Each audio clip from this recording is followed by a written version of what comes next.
বিরাট এক বটগাছের ডালে বসেছিল দুই পাখি, ব্যঙ্গমা ও ব্যঙ্গমী। ব্যঙ্গমী ছিল যুবতী, সবকিছু নিয়ে জানতে আর প্রশ্ন করতে ভালোবাসত, আর ব্যঙ্গমা ছিল প্রবীণ, অভিজ্ঞতায় পূর্ণ ও জ্ঞানী। ব্যঙ্গমী বলল, ব্যঙ্গমা, তুমি কি আমাকে আমাদের রাজ্যের কোনো গল্প শোনাবে না? ব্যঙ্গমা হেসে বলল, অবশ্যই বলবো। আজ আমি তোমাকে আমাদের মহৎ রাজার গল্প বলবো, যিনি ছিলেন বীরত্ব ও বুদ্ধিমত্তার মূর্ত প্রতীক। ব্যঙ্গমা শুরু করল, অনেক বছর আগে আমাদের রাজ্যে শত্রুরা আক্রমণ করেছিল। তারা ছিল শক্তিশালী আর ভয়ঙ্কর। সেই সময়ে আমাদের রাজা নিজেই সেনাবাহিনী নিয়ে যুদ্ধে নেমেছিলেন। রাজা তার সাদা ঘোড়ায় চড়ে সেনাদের নেতৃত্ব দিলেন। তার পরনে ছিল সোনালি বর্ম আর হাতে ছিল একটি উজ্জ্বল তলোয়ার। শত্রুরা বিশাল সংখ্যক ছিল, কিন্তু রাজা নির্ভীক। তিনি জানতেন, সাহস আর নেতৃত্ব দিয়েই যুদ্ধে জয়লাভ সম্ভব। একসময় শত্রুদের মধ্য থেকে এক বিশালদেহী যোদ্ধা সামনে এলো। তার উচ্চতা ছিল ভয়ঙ্কর আর হাতে ছিল একটি বড় কুঠার। রাজা তার তলোয়ার হাতে নিয়ে একাই সেই যোদ্ধার সঙ্গে লড়াই করলেন। লড়াই ছিল রোমাঞ্চকর আর ভয়ানক। সবাই শ্বাসরুদ্ধ হয়ে সেই দৃশ্য দেখছিল। রাজা তার অসাধারণ দক্ষতা আর বীরত্বের মাধ্যমে সেই যোদ্ধাকে পরাজিত করলেন। শত্রুরা এই দৃশ্য দেখে আতঙ্কিত হয়ে রাজ্যের সীমানা ছেড়ে পালিয়ে গেল। যুদ্ধে জয় লাভের পর রাজা যখন গ্রামে ফিরে এলেন, তখন সবাই তাকে আনন্দের সঙ্গে স্বাগত জানাল। শিশুরা ফুল ছুঁড়ে দিল আর বৃদ্ধরা প্রার্থনা করে কৃতজ্ঞতা প্রকাশ করলেন।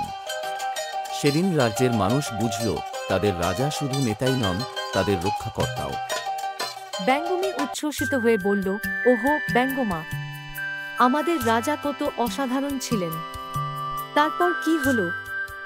ব্যঙ্গমা মৃদু হেসে বলল, বীরত্বই এক মহান রাজার একমাত্র গুণ নয়।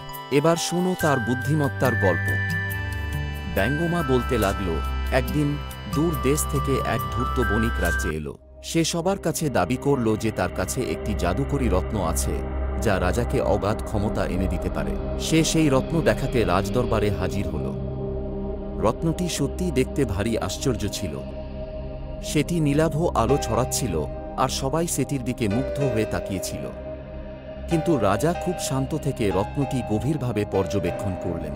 তার অভিজ্ঞতা বলছিল, এই বণিক সৎ নয়। তিনি বিষয়টি পরীক্ষা করার সিদ্ধান্ত নিলেন। রাজা বণিককে রত্নটি একটি জলের পাত্রে রাখতে বললেন।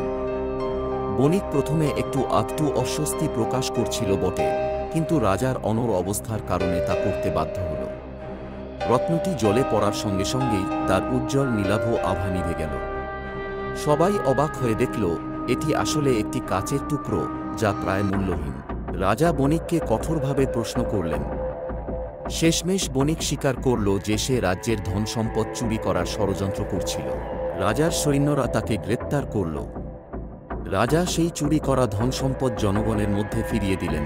ব্যঙ্গমী বিস্মিত হয়ে বলল, আমাদের রাজা শুধুই বীর নন, তিনি কত বুদ্ধিমানও ছিলেন। সত্যি, সবাই নিশ্চয়ই তাকে খুব ভালোবাসত। ব্যঙ্গমা মাথা নেড়ে বলল, হ্যাঁ, ঠিক বলেছ ব্যঙ্গমী। এক মহান নেতা শুধুই শক্তি বা সাহসে বড় হয় না, তার মধ্যে থাকে মেধা, বিচক্ষণতা আর ন্যায়পরায়ণতাও থাকতে হয়। এই কারণেই তো আমাদের রাজ্য আজও স্থির, মজবুত, একদম এই বটগাছটার মতো। ব্যঙ্গমী বলল, ব্যঙ্গমা, সত্যিই তোমার গল্পগুলো এত সুন্দর যে কথায় প্রকাশ করতে পারছি না। এখন একটা গুপ্তধনের গল্প শোনাও না।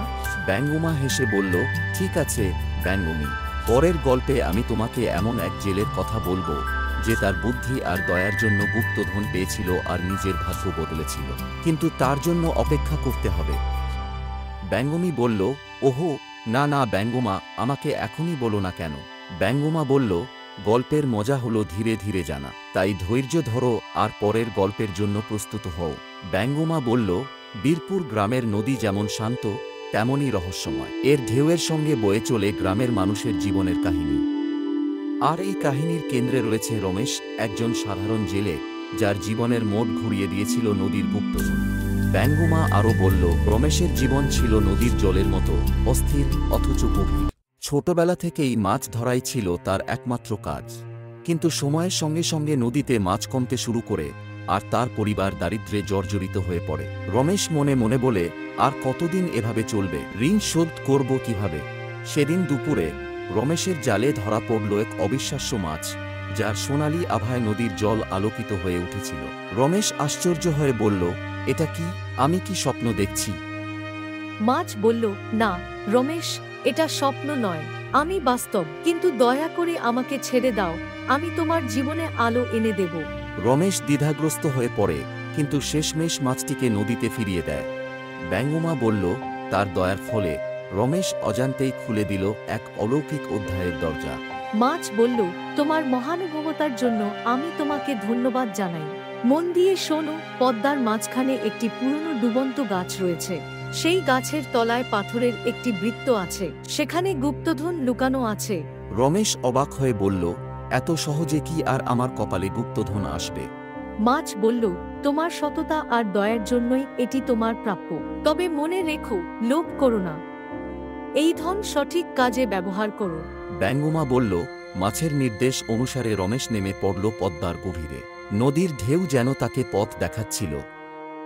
অনেক চেষ্টা ও পরিশ্রমের পর রমেশ পাথরের বৃত্ত খুঁজে পেল। সে তা সরিয়ে দেখল একটি পুরনো সিন্দুক। সিন্দুক খোলা মাত্রই আলোর আভা ছড়িয়ে পড়ে। ভিতরে সোনার মোহর, হীরা আর মাণিক্য। রমেশ আশ্চর্য হয়ে বলল, এটা কি সত্যিই মাছের কথা? ব্যঙ্গমা বলল, গুপ্তধন শুধু রমেশের দারিদ্র্যের অবসান ঘটালো, শুধু তাই নয়, তার জীবনের অর্থকেও পাল্টে দিল। সে তার ঋণ শোধ করল, নিজের বাড়ি মেরামত করল এবং গ্রামের গরিব মানুষদের সাহায্য করতে শুরু করল। রমেশ বলল, এই ধন শুধু আমার জন্য নয়, এটা আমাদের সবার। কয়েক মাস পর রমেশ আবার নদীতে যায়। সোনালি মাছটি আবার দেখা দেয়। মাছ বলল, রমেশ, তুমি তোমার দায়িত্ব পালন করেছ।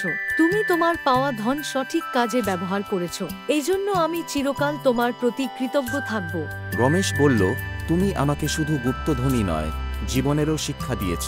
তোমার কাছে আমি চিরঋণী। মাছটি হাসি মুখে নদীর গভীরে মিলিয়ে যায়। ব্যঙ্গমা বলল, রমেশের সততা আর দয়া শুধু তার জীবনই নয়, পুরো গ্রামকে বদলে দিয়েছিল। সেই নদী আজও বইছে, হয়তো কোনো একদিন আরেকজন রমেশের জন্য আবার তার রহস্য উন্মোচন করবে।